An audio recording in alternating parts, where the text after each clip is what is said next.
राधे राधे प्रिय साधकों। मार्गशीर्ष मास का यह पावन गुरुवार और उस पर नवमी तिथि, यह संयोग स्वयं में अत्यंत दुर्लभ और अत्यधिक शुभ माना गया है। शास्त्रों में कहा गया है कि जब मार्गशीर्ष मास की नवमी तिथि गुरुवार को आती है तो ये महालक्ष्मी महादुर्गा योग कहलाता है। इस दिन माता दुर्गा की आराधना श्रद्धा और भक्ति से करने वाला व्यक्ति न केवल दरिद्रता से मुक्त होता है बल्कि उसके घर में धन, ऐश्वर्य और सुख शांति का स्थायी वास होता है। आज हम उसी शक्ति स्वरूपा माता दुर्गा की आराधना की उस विधि की चर्चा करेंगे जिसके माध्यम से एक साधारण मनुष्य भी अपने जीवन में चमत्कारी परिवर्तन ला सकता है। गुरुवार का दिन वैसे भी ब्रह्मा, विष्णु, महेश तीनों के मध्य सादगी और आत्मसंतोष का महीना माना जाता है। इस दिन अगर कोई व्यक्ति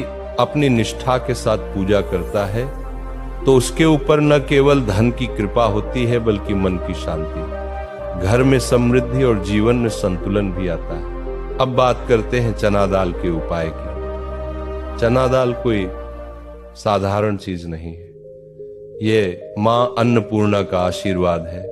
ये पृथ्वी तत्व लाल या पीले रंग का आसन बिछाएं, एक चौकी पर माता दुर्गा की प्रतिमा या चित्र स्थापित करें, सामने एक स्वच्छ पीत वस्त्र बिछाकर उस पर हल्दी, अक्षत, दूर्वा, लाल फूल, पंचमेवा, कपूर, धूप, दीप और एक नारियल रखें। यदि संभव हो तो गंगा जल या किसी पवित्र नदी का जल भी वहां रखें। अब माता को जल, अक्षत और फूल अर्पित करते हुए मन ही मन यह प्रार्थना करें, हे मां जगदम्बे, हे आदि शक्ति, जैसे आपने देवताओं के संकट में उन्हें बल और विजय प्रदान की, वैसे ही मेरे जीवन से भी हर अंधकार, हर कष्ट और हर दरिद्रता का नाश करें। मेरे घर में सुख, समृद्धि, शांति और प्रेम का संचार हो।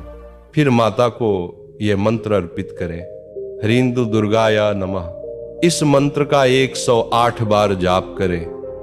यदि पूरे जाप का समय न मिले तो कम से कम 11 बार जाप अवश्य करें। कहा गया है कि मार्गशीर्ष मास की नवमी को यह मंत्र दुर्गा सप्तशती के समान फलदायी होता है। माँ दुर्गा की पूजा के समय विशेष रूप से जो सामग्री रखनी चाहिए वह है हल्दी की गांठ, 1 साबुत सुपारी, 5 लाल फूल, मिश्री, लाल चुनरी, नारियल, लौंग, इलायची, गुड़ और एक छोटी शीशी में घी।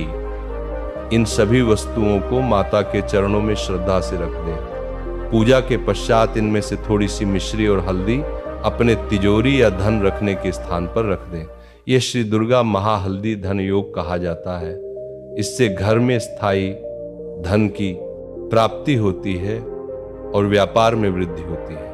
अब बात आती है कि इस दिन क्या खाना चाहिए और क्या नहीं। चूंकि ये नवमी तिथि और गुरुवार दोनों का योग है, इसलिए इस दिन पूर्ण उपवास करना सर्वोत्तम माना गया है। परंतु यदि स्वास्थ्य अनुमति न दे तो केवल फल, दूध और चने की दाल से बनी वस्तुएं ले सकते हैं। शाम को पूजा के बाद थोड़ा सा गुड़ और चना खाकर व्रत खोल सकते हैं। ये मां अन्नपूर्णा का प्रसाद माना जाता है। महिलाओं के लिए यह दिन विशेष रूप से सौभाग्यदायक है। जिन स्त्रियों को गृह में कलह या अस्थिरता का अनुभव हो रहा है वे इस दिन तुलसी के पौधे के पास घी का दीपक जलाकर यह प्रार्थना करें, मां दुर्गे, मां तुलसी, मेरे घर में सदा मंगल हो, कलह दूर हो और प्रेम बना रहे। इस उपाय से घर का वातावरण पवित्र होता है और मां दुर्गा की कृपा शीघ्र प्राप्त होती है। इसके साथ ही यदि आप चाहें तो पूजा के बाद एक छोटी सूखी तुलसी की लकड़ी लेकर उसमें हल्दी का लेप करें और अपने धन रखने के स्थान पर रख दें। यह अत्यंत शुभ और दुर्लभ उपाय माना गया है। कहा गया है कि जो व्यक्ति ऐसा करता है उसके घर में धन की कभी कमी नहीं होती, वह सदैव प्रसन्न, संतुष्ट और सुखी रहता है। अब मैं आपको एक छोटी सी सच्ची प्रेरणादायक कथा सुनाता हूं। एक गांव में रामू नाम का एक गरीब व्यक्ति रहता था। उसके घर की हालत बहुत खराब थी। रोज मेहनत करता, फिर भी घर में हमेशा तंगी बनी रहती। मार्गशीर्ष मास आया तो गांव के पुजारी ने कहा, रामू, इस बार मार्गशीर्ष नवमी गुरुवार को आ रही है। उस दिन माता दुर्गा की पूजा कर लेना, माँ की कृपा से तुम्हारे घर में भी खुशहाली आएगी। रामू ने सोचा, मेरे पास तो पूजा का सामान खरीदने के पैसे भी नहीं है, लेकिन मन में सच्ची श्रद्धा थी। अगले दिन वह खेत से लौटा और उसने अपनी पत्नी से कहा, हमारे पास जितना है उसी से माँ की पूजा करेंगे। पत्नी ने मिट्टी की छोटी चौकी बनाई, हल्दी से माँ का चित्र बनाया और कुछ फूल तोड़कर रख दिए। दोनों ने मिलकर माता को प्रणाम किया और 108 बार भेरी ह्रीं दुर्गाय नमः मंत्र का जाप किया। पूजा के बाद उन्होंने केवल थोड़ा सा गुड़ और चना खाया। अगले ही दिन गांव में एक व्यापारी आया। उसे खेतों में काम करने के लिए एक ईमानदार मजदूर चाहिए था।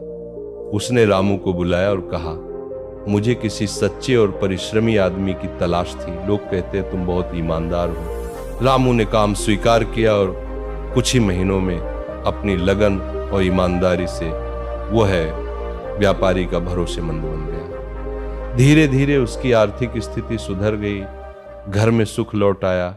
रामू हमेशा कहा करता, मेरे जीवन का बदलाव उस दिन से शुरू हुआ जब मैंने मार्गशीर्ष नवमी को माँ दुर्गा की सच्ची भक्ति से पूजा की।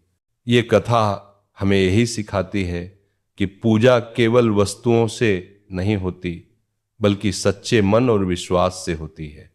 जब हमारा मन पवित्र होता है, तब ईश्वर स्वयं हमारे जीवन में कृपा वर्षा करते हैं।